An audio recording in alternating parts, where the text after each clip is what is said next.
Ya, pemirsa, terima kasih Anda masih bersama kami di Sulawesi Tengah hari ini. Kali ini kami akan mengajak Anda dalam segmen dialog bersama dengan Bapak Bapak Dr. Haji Rusman Langke, MPD. Beliau merupakan Kepala Kantor Kakanwil Kemenak Sulawesi Tengah, di mana kita akan membahas terkait dengan edaran tentu yang dikeluarkan oleh Kemenak Republik Indonesia maupun Sulawesi Tengah terkait dengan pelaksanaan sholat Idul Fitri di tengah pandemi COVID-19 yang kita tahu memang saat ini sudah beberapa kali tadi kita informasikan bahwa ada beberapa daerah yang memang harus memenuhi syarat tertentu untuk kemudian bisa melaksanakan sholat Idul Fitri. Kita akan langsung berbincang dengan beliau. Assalamualaikum warahmatullahi wabarakatuh, Pak Rusman.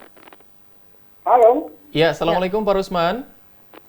Waalaikumsalam warahmatullahi wabarakatuh. Ya, Pak Rusman, apakah Anda bisa mendengarkan kami dengan jelas, Pak? Halo. Ya, apakah Pak Rusman bisa mendengarkan suara kami dengan jelas, Pak Rusman? Kurang kedengaran ya. Kurang kedengaran. Ya, baik. Ya, baik. Pak Rusman, apakah Anda sudah bisa mendengarkan kami dengan baik saat ini? Halo, Assalamualaikum. Waalaikumsalam warahmatullahi wabarakatuh. Pak Rusman, kami bisa mendengarkan Anda dengan jelas. Apakah Anda bisa mendengarkan suara kami saat ini? Ya, alhamdulillah bisa. Baik. Iya, Pak Rusman, kita membahas tentang sholat Id di tengah pandemi COVID-19 yang saat ini juga masih belum kelihatan angka penurunan ya, bahkan sampai dengan Sulawesi Tengah juga terus mengalami peningkatan terkait dengan edaran surat dari Kementerian Agama tentang sholat Id 1441 Hijriah. Seperti apa, Pak Rusman? Silakan. Baik, jadi terkait tentang surat edaran Menteri Agama nomor 6 tahun 2020 tentang pelaksanaan ibadah Ramadan dan sholat Idul Fitri. Memang itu telah dihimbau kepada kita semua umat Islam untuk kita melaksanakan sholat Idul Fitri di rumah saja.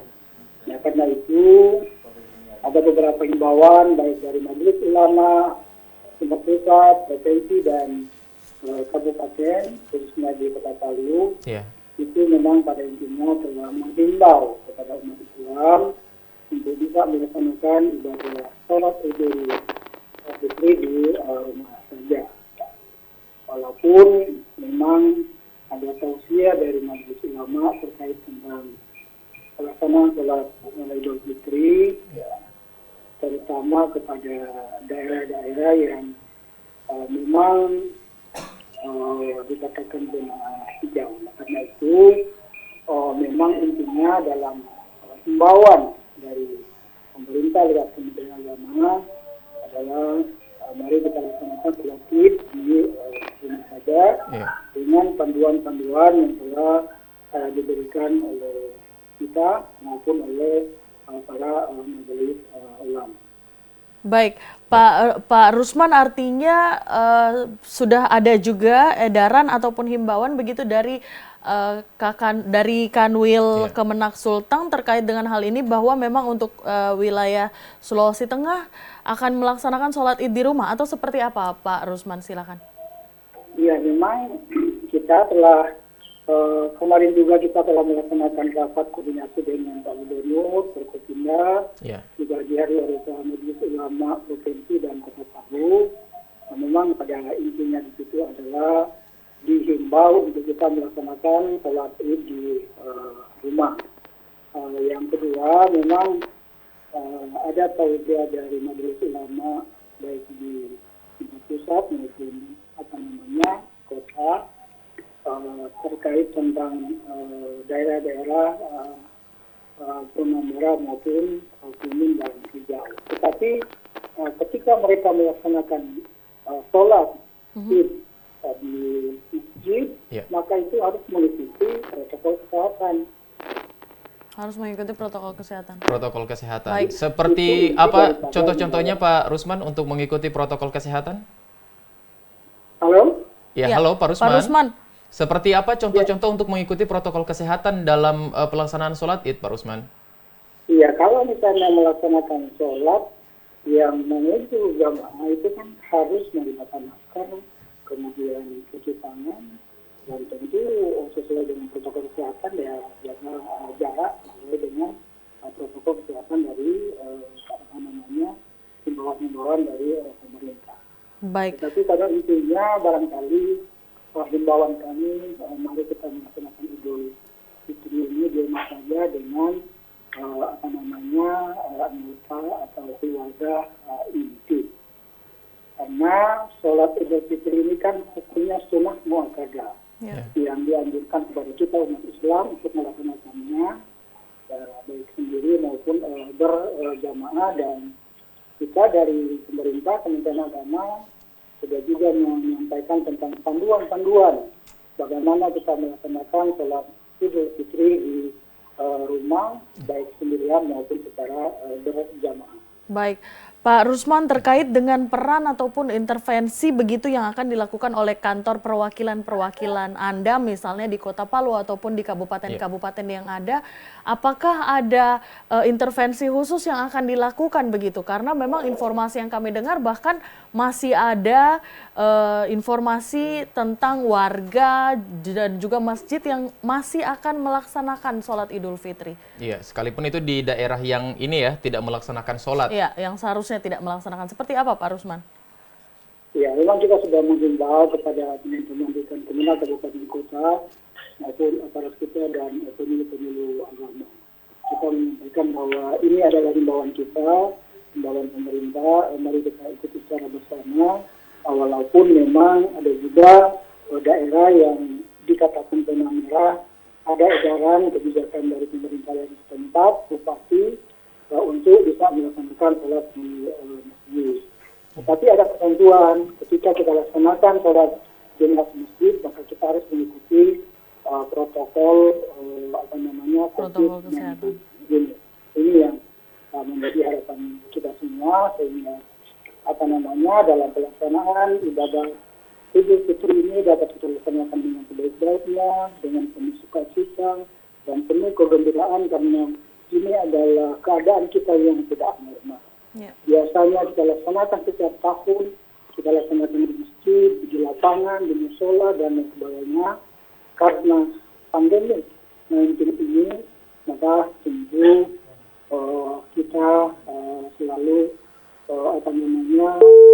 dalam ajaran agama Islam itu adalah bagaimana kita tidak boleh membahayakan diri kita sendiri dan juga tidak membahayakan orang. Kaidah fikihnya adalah la darara wa la dirar. Iya. Pak Rusman, ini ada beberapa informasi tadi yang sudah kami tampilkan terkait dengan kebijakan tata cara sholat Id yang dikeluarkan oleh Kementerian Agama. Namun juga kami ingin mendengarkan langsung ke Pak Rusman bahwa apakah untuk sholat Id di rumah itu menggunakan khotbah dari Kementerian Agama atau seperti apa Pak Rusman? Iya, jadi sholat Id kalau kita laksanakan di rumah itu memang ada beberapa panduan yang kita sampaikan, ada juga disampaikan oleh orang per orang, kemudian ormas Islam. Nah, ketika kita melaksanakan sholat Id di rumah, itu ketentuannya minimal 4 orang itu sudah dinyatakan kita berjamaah. Nah, kalau misalnya sudah 4 orang, 1 imam, kemudian kita bisa lanjutkan dengan khotbah. Kalau tidak cukup 4 orang, maka cukup kita melaksanakan sholat Id tanpa dengan khotbah. Dan disampaikan bahwa khotbahnya juga sangat singkat ya, karena memang itulah ibadah yang dianjurkan kepada kita itu memang Allah memudahkan kepada kita semua. Allah berfirman, yuridullahu bikumul yusra wa la yuridu bikumul usra. Artinya apa? Allah menghendaki kemudahan bagimu. Dan Allah tidak menghendaki kesukaran bagimu. Karena ajaran agama ini memang sangat bisa menyesuaikan sesuai dengan keadaan kita. Kondisi kita saat sekarang ini belum normal karena masih dalam situasi pandemik, tentu memang sangat dianjurkan. Himbauan kami adalah mari kita melaksanakan sholat Id di rumah dan anggota keluarga yang tadi ketentuannya.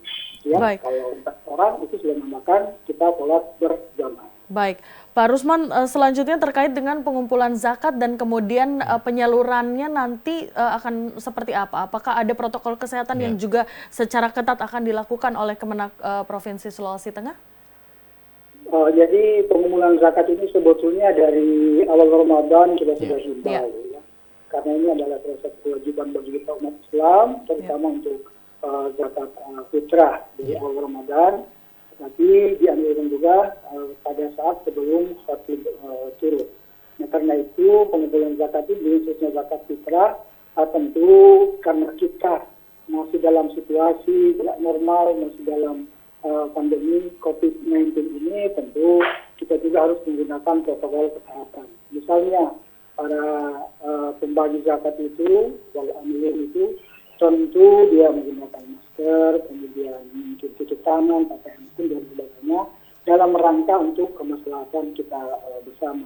Nah, karena itu kita dari Kementerian Agama memang selalu menghimbau kepada umat beragama, khususnya umat Islam, selama bulan suci Ramadan, khususnya untuk Idul Fitri ini, pada saat kita memberikan sebagian harta atau zakat kita, tentu juga harus mengikuti protokol kesehatan yang telah ditentukan oleh pemerintah. Ya, baik. Baik, terima kasih Bapak Kakanwil Kemenak Sulawesi Tengah sudah meluangkan waktu untuk bergabung bersama kami, Bapak Dr. Haji Rusman Langke, MPD. Terima kasih atas informasi yang Anda berikan kepada kami. Semoga sehat Bapak dalam menjalankan tugas-tugas ke depan. Iya, dan selamat menyambut Idul Fitri, Pak Rusman. Wassalamualaikum warahmatullahi wabarakatuh.